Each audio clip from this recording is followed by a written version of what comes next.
কেননা তোমরা নিশ্চয় জানিতেছ যে বেশ্যাগামী কি অশুদ্ধাচারী কি লোভী সে তো প্রতিমা পুজো, কেউই খ্রিস্টের ওই ঈশ্বরের রাজ্যে অধিকার পায় না।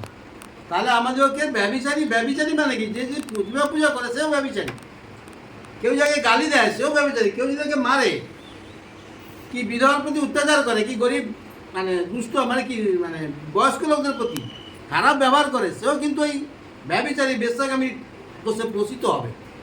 অতএব ওই কাজগুলো যেন আমরা না করি, আর লোভ যেন না করি।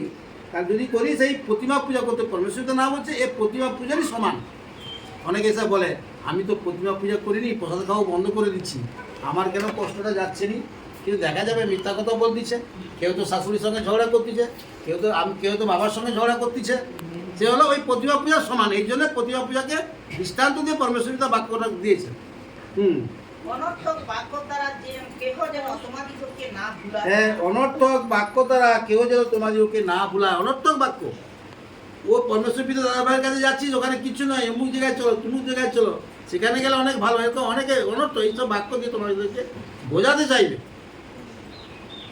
কিন্তু সে ফাঁদে পা যেও না। কেন তোমার মধ্যে আত্মা, পরমেশ্বর পিতা আত্মা দিয়েছেন, তোমাকে বিচার করার শক্তি দিয়েছে, বাক্য বই দিয়েছে, কোনটা সঠিক তুমি বিচার করো, আত্মা দিয়েছে, স্বয়ং আত্মা দিয়েছে। তাকে জিজ্ঞাসা করো এই বাক্য এখানে কোথায় যাবো, কোথায় চলে পাবো, কোথায় যেতে পারবো, ও বাক্য তোমাকে জানিয়ে দিবে।